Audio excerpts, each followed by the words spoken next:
Back in the Fast Lane, 90.5 WUSC FM and HD1 Columbia. Rixon Lane with you on this Monday night. Email address lanewusc@gmail.com, lanewusc@gmail.com. You can also find us on Facebook at facebook.com/FastLaneSports. We're also on Twitter. The handle there is @FastLaneSports, where you can get in touch with us. Let us know what is on your mind tonight, Monday, January the 21st. And we thank you so much for letting us be a part of your Monday night. So we didn't get to talk about it last Monday because it hadn't come out yet, but late last week, around Wednesday, midweek last week, was when the story broke about Manti Te'o and his made-up girlfriend. And, of course, that obviously turned into a huge story as far as social media. The national media took off and ran with it. Manti, the object of scorn, ridicule, and ultimately, as more and more of this story comes out, Manti going to have his first on-camera interview since the story broke with Katie Couric. He's already talked to ESPN's Jeremy Schaap, albeit off the camera. No audio of that interview as well. But he and his parents will talk to Katie Couric. But really, no matter what he says, no matter how this all ends up, Manti Te'o is going to be remembered one of two ways, as it stands right now. He's either the most manipulative college athlete that we have ever seen, or he's the most naive college athlete that we have ever seen. Te'o appears to have been fooled by a hoax. At least that's the story that he's giving everybody. He says he was fooled by a hoax made by a young man, orchestrated by him, and Te'o had no knowledge of it, and he was led to have a relationship with a fictional woman online, over the phone, that he never met, never saw in person, and he was ultimately fooled into thinking that this young woman had not only gotten into a tragic car accident, but had also died of leukemia following her tragic car accident. So that's the story coming out of the Manti Te'o camp. Then you have the people who believe that Te'o was involved, that Te'o concocted this story to enhance his Heisman Trophy potential, the odds of him taking home the most prestigious trophy in college athletics, coupling it with the fact that his grandmother actually died on the day that his fake girlfriend passed away. If you believe Te'o's story about Lene Kakua, the name of this fictional woman that he says he believed that he was dating, if you believe his story, then it really makes you wonder about Manti Te'o, not as a college football player, because he was a very good college football player. He was one of the best defensive players in the country.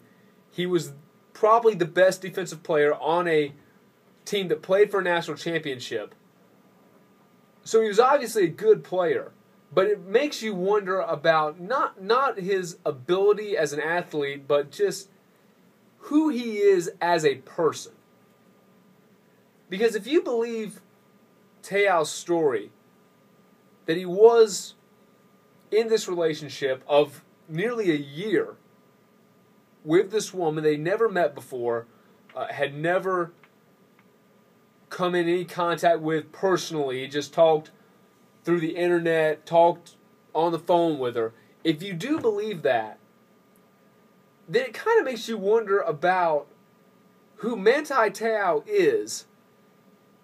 Because, call me crazy, but this guy, arguably the most recognizable football player in the country, no doubt he was a folk hero on the Notre Dame campus. I mean, they loved him in South Bend. What does it say about him that Manti Te'o decided to have a relationship not with a person from Notre Dame, not with somebody from Indiana, not with somebody that he went to school with or had met in person, but rather he felt that he should be with this person who, according to his story, he believed lived in California and that he had never met before. That, to me, sends up a lot of red flags about the personality, the character. You couple that with the fact that you have Notre Dame players saying that Te'o enjoyed attention. They're saying that they felt that he went along with this thing just to bring attention to himself. It just sends up, to me, a lot of warning signs about Manti Te'o the person, not the football player. I think he's a good football player. But Manti Te'o the person, it gives me pause if I'm a NFL organization looking at drafting this guy. Never met the person and allowed himself to be made to look like a fool in front of the entire country.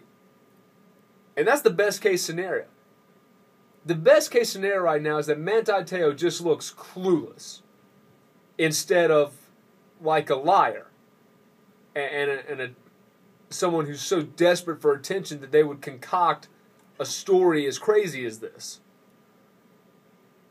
Best case scenario, he just looks like he's clueless and doesn't know that there are people out there who might try to take advantage of an extremely popular college football player. And if that's the case, then life in the NFL is going to be rough. As an athlete, especially at the collegiate level, when you're around so many people, when you go to these schools and you are interacting with so many people on a daily basis,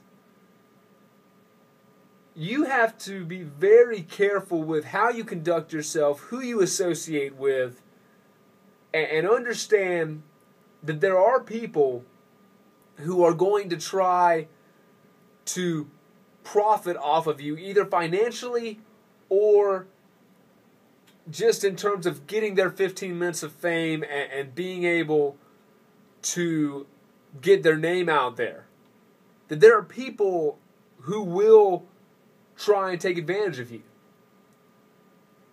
And this guy, I mean, it wasn't like he was a freshman. It wasn't like this was Johnny Manziel, who was unaccustomed to being a big guy on campus, a year or two removed from high school, didn't know how to deal with the pressures of being a college player.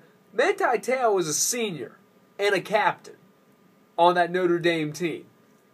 You have to expect that this is a guy who'd been around the block, knew all the dangers of potentially being a college athlete and having yourself out there in the public forum. This wasn't an 18-year-old guy who a couple months out of playing high school, and now he was thrust onto this huge stage. Manti Te'o, he's 22 years old.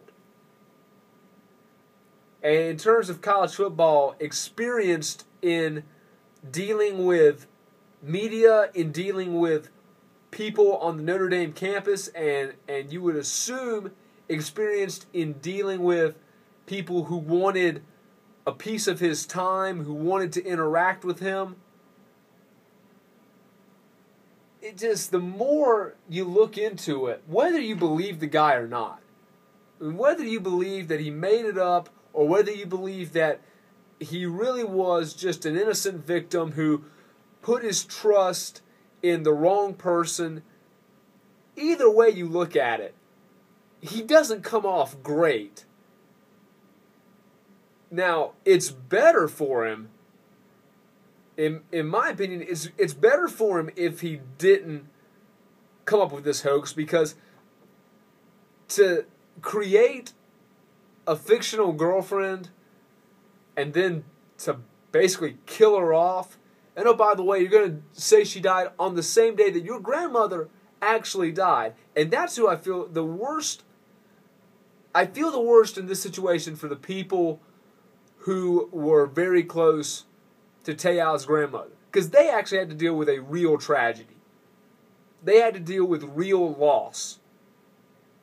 You know, a person that they were very close with and whom they loved actually passed away, and they had to deal with that. There was a real death on that day, and that seems to have gotten overshadowed by all the craziness involving Te'o's fake girlfriend. But it's better for Te'o that he was just naive and got tricked. Because if he was part of all of this and went along with it and knowingly lied to people about this relationship and about the death of this person who never existed, then, I mean, that's, forget the NFL, I mean, you need to see a psychiatrist at that point, because there's clearly some issues upstairs if that is what happened. And again, we don't know that that's what happened, but you've got to think that if that was the case, then, you know, if that was the case, Te'o's got bigger issues than how to memorize, you know, the Miami Dolphins defensive playbook. He's got way more to worry about than mastering all the blitz reads and all the offensive tendencies of the Seattle Seahawks. And that's just messed up if that's what had happened. And again, I go back and forth on this, just because the more that comes out, the more confused I am about how I feel about this. Initially, I thought that it was something that he had made up and that the lid finally got blown off of it by Deadspin.com, who, by the way, kudos to Deadspin, and shame on the media members who covered Notre Dame and who made a killing in the ratings off of this story and never even thought to check into it. I mean, it's arguably one of the biggest failings of the national media, sports media. It's the biggest failing I've ever seen by the national media, just in terms of taking a story and running so long and so hard with it, and then for it to be revealed as pretty much completely fabricated, and for it to have been broken by a blogging website with 9 editors. For that to happen, and for one of these major media outlets to have not been on top of it and broken this story earlier, that is a shame. And it says a lot about the sports media and where their priorities are in most cases. But I go back and forth on it. It seems like every new piece of information that comes out either swings me one way or the other. Because the more he talks, the more I can kind of understand how he could have been fooled. But of course, the more he talks, the more time he's had to chat with his attorneys and talk to his camp and figure out how they're going to maybe spin this story if he was indeed a part of it and he's just trying to cover himself and not look like just a really bad person before the biggest job interview of his life, the NFL Combine, and ultimately the NFL Draft.